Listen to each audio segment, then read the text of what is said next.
Morning students, I am your science teacher from Premchand Memorial Public School. I hope you all are doing well. Students, today we will study science book chapter number 9, clothes we wear. So let's start the chapter, guys. Students, this chapter has been studied till the topic of natural fibers. So now move on to the next topic. Next topic is synthetic fiber. Let's start. Synthetic fibers are man-made fibers and do not occur in nature. Nylon, rayon, lycra and polyester are some examples of synthetic fibers. These are prepared artificially and possess various qualities. They are waterproof, stretchable, wrinkle-free, etc. Synthetic fibers have their drawbacks also. They do not absorb sweat as they are clothes made of synthetic fiber. Waterproof and they catch fire easily. We can also identify the culture of a person who from the clothes worn by him/her. Similarly, we can identify the profession, job of person from his/her clothes. देखिए synthetic fibre कौन से होते हैं students? Synthetic fibre ऐसे fibre होते हैं जो man made fibre बने होते हैं, वो नेचर से नहीं बने होते, जैसे कि nylon, rayon, lycra and polyester.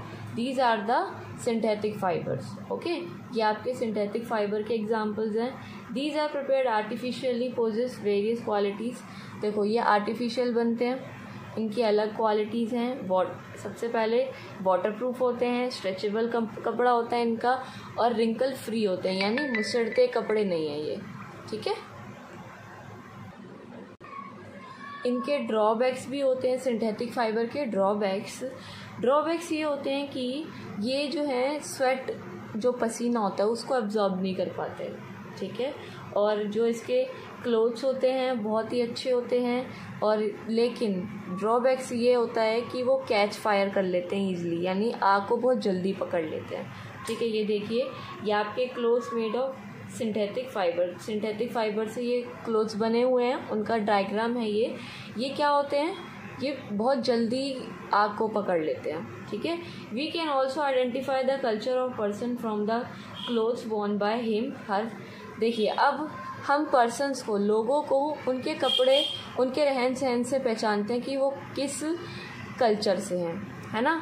We can identify the profession, job of person from his clothes. अब उसके कपड़ों के हिसाब से भी हम ये देखते हैं कि वो क्या काम करता है. जैसा उसके कपड़े होंगे वैसे ही उसका काम होगा. हम ये देख के भी अंदाज़ा लगाते हैं कि हाँ ये यही काम कर रहा होगा, है ना. So now move on to the next page. Now new topic is clothes and culture. People wear different clothes depending upon the climate and culture tradition of the place they live in. For example, people of Jammu and Kashmir wear a thick long dress called firan. The traditional dress of Kerala consists of mundu and niriyathu. Some of these traditional clothes have become national dresses. Kimono is the national dress of Japan. Hanbok is that of Korea, and sari is the national dress of a woman of India. अब देखिए, clothes and culture, हम लोगों को उनके culture और उनके कपड़ों के ऊपर देखते हैं कि किसने कपड़े कैसे पहन रखे हैं और इसका कल्चर क्या है ना. तो जो लोग होते हैं वो डिफरेंट क्लाइमेट में, डिफरेंट ट्रेडिशन में अलग अलग तरीके के कपड़े पहनते हैं. ठीक है. जैसे कि एग्जांपल है, जम्मू कश्मीर में एक थिक मोटी ड्रेस डाली जाती है, उसको बोलते हैं फिरान. ठीक है. बहुत लंबी होती है और बहुत ज़्यादा मोटी होती है. The traditional dress of Kerala consist of mundu. अब ट्रेडिशनल ड्रेस है केरला की मुंडू, जो वहाँ पर लोग, जो भी अगर फेस्टिवल होता है उनका, तो वो डालते हैं. ठीक है. मुंडू डालते हैं. Some of these traditional clothes have become national dresses. अब कुछ नेशनल ड्रेसेस भी हैं, जैसे कि किमोनो. देखिए, ये भी kimono is a national dress of Japan. अब जो किमोनो है वो नेशनल ड्रेस है किसकी? जापान की. हैनबॉक है किसकी ड्रेस? ये है कोरिया की national dress. Sari is the national dress of women of India. अब देखिए, इंडिया में नेशनल ड्रेस कौन सी है लेडीज़ की? वो है sari. Okay, sari is the national clothes of India, of women. Okay, now next topic is clothes and profession. People wear different clothes according to their jobs or profession. Lawyers wear black coats, doctor and nurses wear white coats, and students wear their school uniform. अब देखिए, अलग अलग profession में अलग अलग कपड़े पहने जाते हैं. डॉक्टर्स जो हैं वो doctors and nurses white coat पहनते हैं, और जो एडवोकेट्स होते हैं, ये लॉयर्स होते हैं, वो पहनते हैं ब्लैक कोट. ओके, और जो बच्चे होते हैं जो स्कूल में पढ़ते हैं वो क्या पहनते हैं? यूनिफॉर्म, स्कूल यूनिफॉर्म पहनते हैं. Okay, all of you understood. Now move on to the next topic. Next topic is taking care of clothes. To look smart, neat and tidy, we should wear clean and well iron clothes.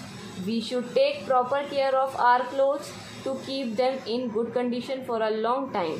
Clothes should be washed properly with a good quality detergent or soap. Colored clothes should be dried in shade, and white clothes should be dried in the sun. Woolen and silk clothes are very delicate. They should either be dried clean or washed with a mild detergent. While keeping woolen or silk clothes, mothballs or dried neem leaves should be kept in them. This helps to keep insects like silverfish and moths away. Cotton clothes should be ironed before wearing. We should mend clothes that are torn or have broken buttons before wearing them. अब देखिए, अब जो हम कपड़े पहनते हैं, जो कपड़े खरीदते हैं, उनकी टेकिंग केयर भी तो करनी चाहिए. देख रेख कि आपके पास जो कपड़े हैं वो कैसे हैं, किस तरीके से आप उसे रखते हैं, उनकी देख रेख करनी चाहिए. देखो, सबसे पहले तो हमें जो भी कपड़े हैं हमारे, उनको अच्छे से धोना चाहिए, केयरफुली धोना चाहिए. अच्छे क्वालिटी का डिटर्जेंट यूज़ करना चाहिए ताकि ऐसा ना हो आप कपड़े धोएं और आपका जो कपड़ा है वो ख़राब हो जाए. ठीक है, due to the detergent. Second है woollen and silk clothes are very delicate. अब जो वुलन और सिल्क क्लोथ्स होते हैं बहुत डेलिकेट होते हैं, तो उन्हें क्या करना चाहिए? उन्हें अच्छे से धोना चाहिए, वो भी बहुत हल्के डिटर्जेंट में, माइल्ड डिटर्जेंट में. ठीक है. वाइल कीपिंग वुलन और सिल्क क्लोथ्स, मोथ बॉल्स और ड्राइड नीम लीव्स. जब आप अपने घर में, अपनी अलमीरा में वुलन क्लोथ्स या फिर सिल्क क्लोथ्स रखते हैं, तय करके रखते हैं हम, है ना, तो हमें क्या करना चाहिए? मोथ बॉल्स या फिर नीम की पत्तियां रख देनी चाहिए. इससे क्या होता है? कपड़ों में स्मेल नहीं आती है और आपके कपड़े सही रहते हैं और इसमें कीड़े नहीं लगते हैं. ठीक है. Cotton cloth should be iron before wearing. अब कॉटन क्लोथ्स जब हम पहनने वाले होते हैं तो उसको आयरन कर लेना चाहिए, मीन्स प्रेस कर लेना चाहिए. Okay. We should mend clothes that are torn और have broken buttons before wearing them. अब हमें अच्छे से कपड़े पहनने चाहिए, ऐसा नहीं कि आप जो मिला वो पहन लिया. Okay. So now that's all for today. What you have to do? You have to do question A, question B and question C in your book with the help of pencil. Okay, and question number D, do in your notebook with the help of pencil. Okay students, do neat and clean handwriting. Okay, thank you for watching video. Stay safe, stay healthy and have a nice day.